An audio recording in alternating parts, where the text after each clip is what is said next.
Hey everyone, welcome back to the Percy Jackson and Poseidon podcast, and this is going to be my review for the last episode of Percy Jackson and the Olympians on Disney Plus, at least for season 1, and yeah, I really liked it actually.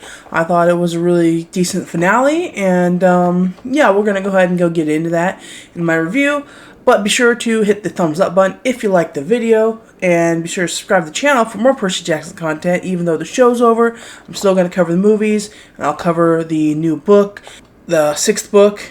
So stay tuned to the channel for more Percy Jackson content still. And yeah, let's go ahead and get into it. My review for episode 8 of Percy Jackson and the Olympians. So the episode title of this one is The Prophecy Comes True, which is the title of the last chapter in the first book, chapter 22. And it's, basically the prophecy that Percy got from the Oracle. It came true. And, one of the things they talk about a lot in the books is the prophecies, they do come true, but maybe they don't always play out in the way you think they would, right? There's a little bit of wordplay in there with the prophecies.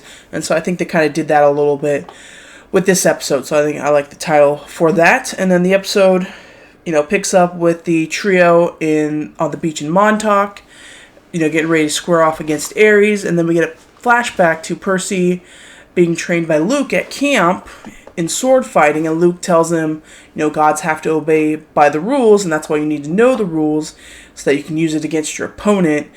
And so then, Percy kind of does that with Ares, right? Like he says to Ares, single combat, here's the rule, if I draw first blood, you're going to give me the helm and leave. And Ares just kind of laughs it off like, there's no way you're winning, kid, whatever.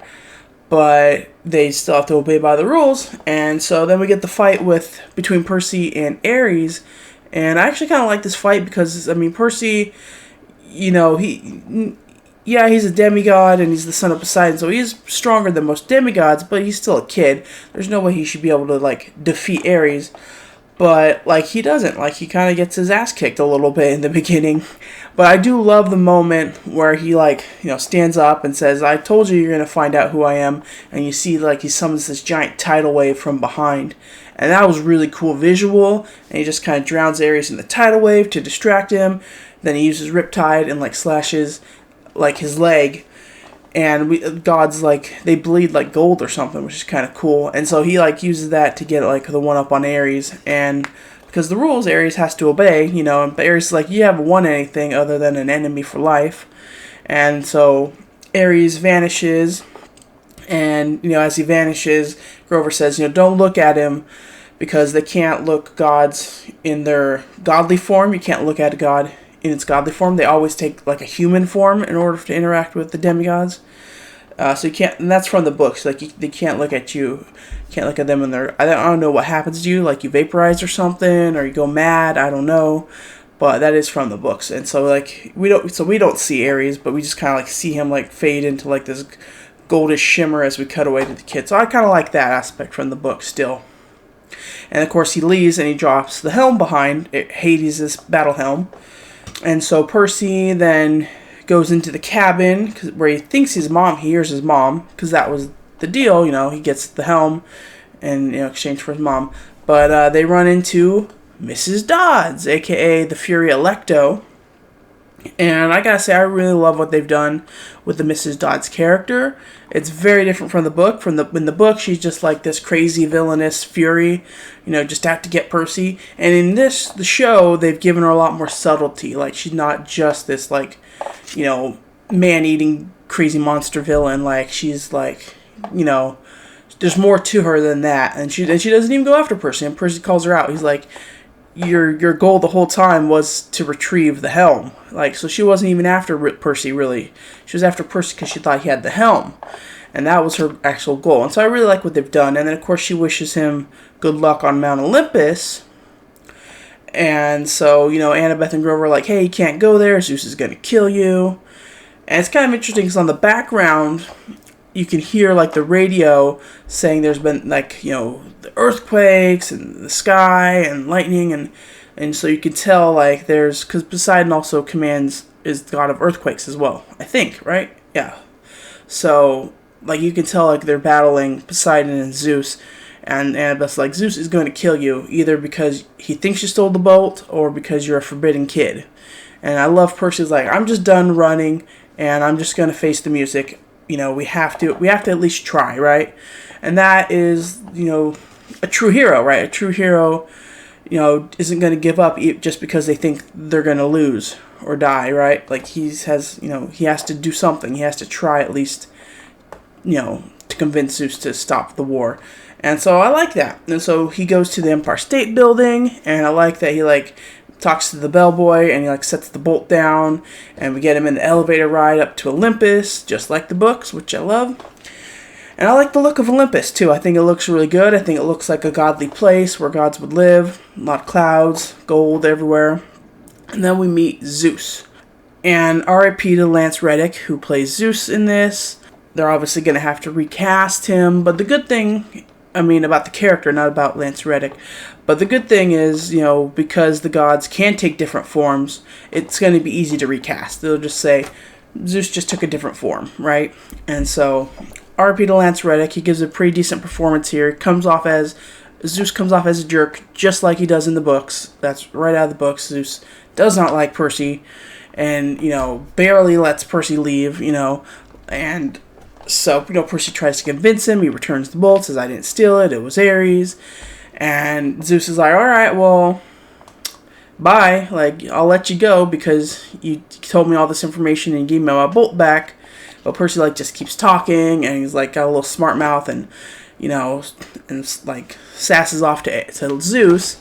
And Zeus gets pissed, and so he's, about ready to, lightning strike with the Master Bolt. But Poseidon steps in. And so this is a good moment, right? So we get Poseidon intervening for, so that Zeus won't kill Percy, and he says, spare my son, and I surrender, right? So Poseidon surrenders the war, and Zeus says, you're forbidden, son. I like that Poseidon comes back with it. It's like, just like your Thalia, the girl that all the demigods look up as a hero, just like Percy will be. And so I like he's comparing to Percy and Thalia. He's like, hey, I have a forbidden kid, but so do you. And now the demigods are going to look at them both as heroes. So, glass houses there, Zeus, right? And so it's a really good touching scene between Poseidon and Percy. And I like that Percy asks, do you ever dream about mom?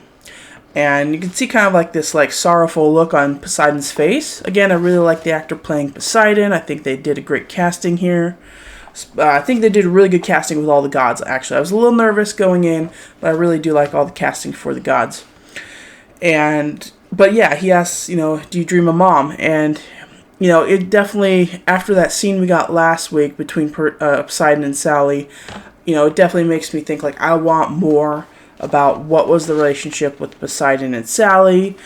If Poseidon knew he wasn't supposed to, be having kids with, women, what's so special about Sally?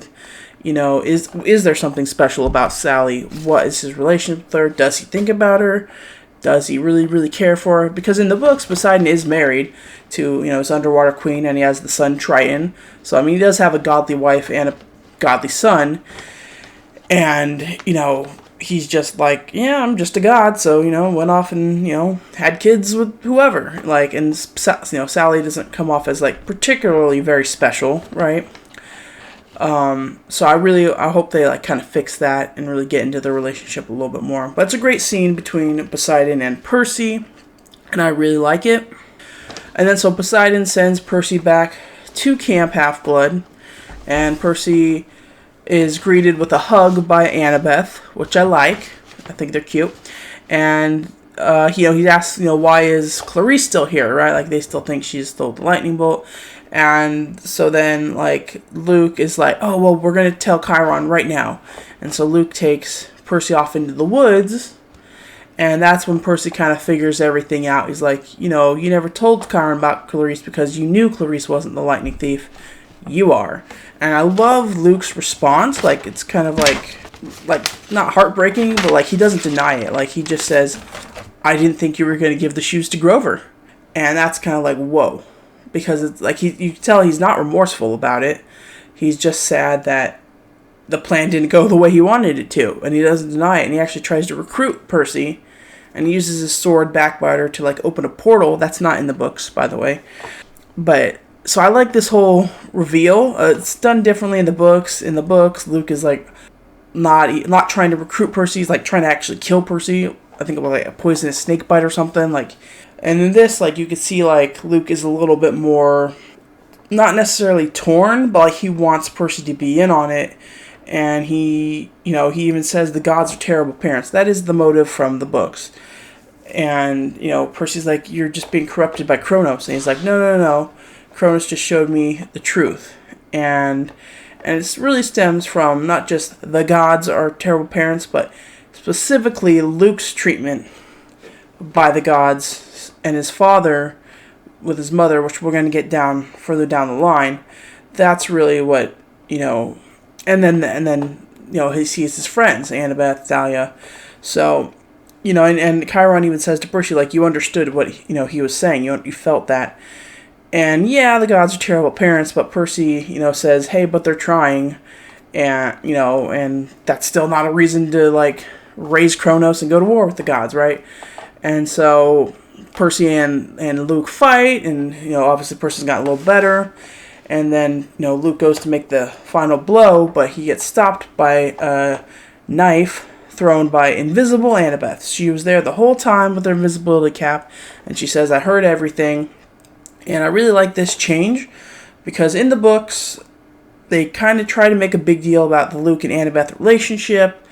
And they're like, oh, they're so close. They have all this back history with each other. They're like brother and sister, and she just doesn't understand why Luke would betray them, and there must be some good in Luke, and like there's this whole thing, and to me it just doesn't work, because we never got to see the relationship between Luke and Annabeth.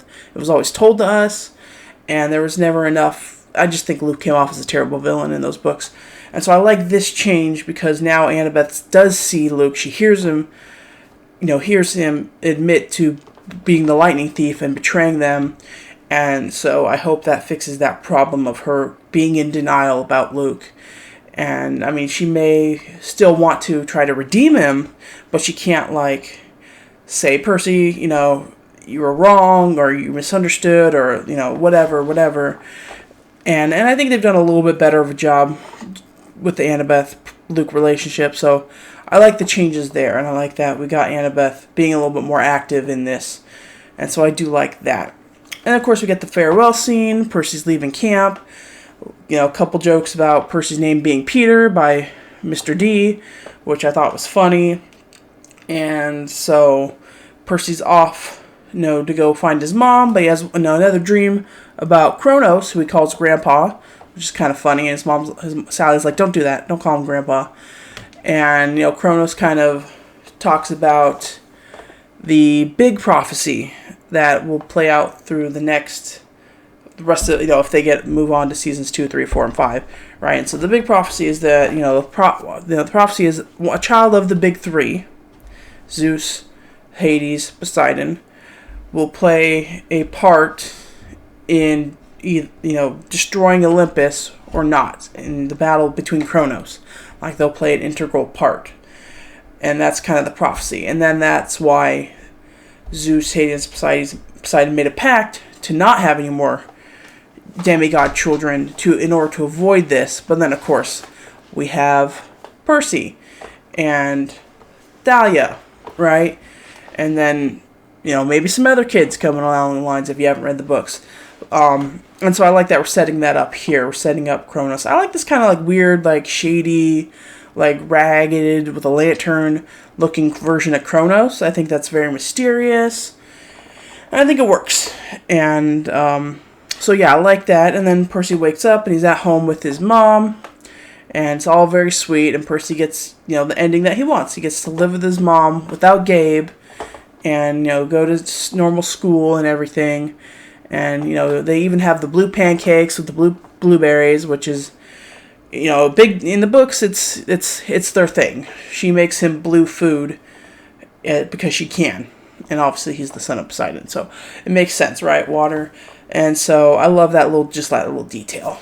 And then we get an end credit scene where we find out Sally was divorcing Gabe, and he's like on the phone complaining to his lawyer that he has to pay a lawyer to divorce his wife.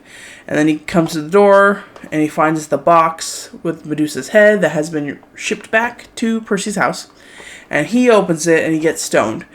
And in the books, I believe Sally leaves it for Gabe to find. So she is kind of technically the one responsible for stoning him, right? And in this, he does it to himself because he's more of a goofball character in this version. In the book version, Gabe is an asshole. He is the worst. He's cruel, he's mean, he's sexist, he's a terrible person.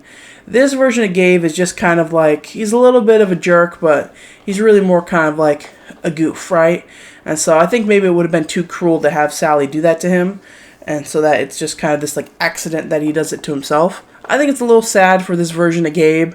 I think it's a little, I don't think this version of Gabe deserved that. The book version, definitely. So that's a little sad, but it is kind of from the books, and so I see why they did it. We don't get Gabe in the rest of the books, so they had to, write him off here. So yeah, but anyway, overall, it was a really good episode. I really liked it. It still feels a little bit rushed, that battle scene with Ares could have just been a little bit, a scooch longer, and everything, but the time at camp could have been a scooch longer, could have made the celebration a little bit better, right? So it all still just feels a little bit rushed, but overall, I just thought they did a really good job kind of capturing the ending of the book, wrapping things up, and they didn't divert too far, but where they did, I thought it worked. So I really like that. And I'll do a final episode, reviewing the show as a whole, and what the characters that I liked, the changes I liked, things I didn't like about the show, things I did like, and what I hope for another season. So I'll do a separate episode as a wrap up for that. But for this episode, yeah, I really like the Mrs. Dodds character and what they've done here. I loved seeing Percy use his water powers and coming into his own. Thought that was really great. And you can definitely tell this show's got budgetary issues because they don't use Percy's water powers that much, and it's not really used that much in the book. But I want to see more. I want to see more Percy's water power, and and this is a show. It's a visual medium. In the books, you can kind of get away with that a little bit more, but in the visual show, you need to have more visual flair. And I want this to be a little more Avatar: The Last Airbender, waterbending, just a little scooch. Definitely lean more into the magical powers and stuff in upcoming seasons. But I liked the big tidal wave here. I thought that was a great scene, a great moment for Percy. And I liked the scene we got on Olympus with Percy standing up to Zeus. And, of course, I love the scene between him and Poseidon as well. The reveal of Luke I thought was, much better done here than in the book. It makes Luke a little bit more of a sympathetic character, that he wasn't outright trying to kill Percy like he was trying to recruit Percy. It makes him more of a sympathetic character here, which was a problem in the books. And so I like that we're fixing these little problems. So yeah, overall I thought this was a really good finale to sort of middling to good show. I'll go over it in my wrap-up review. But yeah, those are my thoughts on the final episode of Percy Jackson and the Olympians. Let me know what you guys think in the comments below. Did you love it? Or did you think it was not done very well either? I know some people think that, but I thought I really enjoyed it. So let me know what you think in the comments.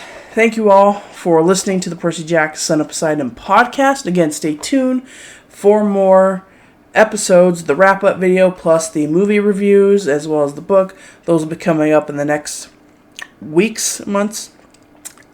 So, yeah, stay tuned to all of that. And thank you all. And until next time, I'm 90% sure your name's Peter. Bye.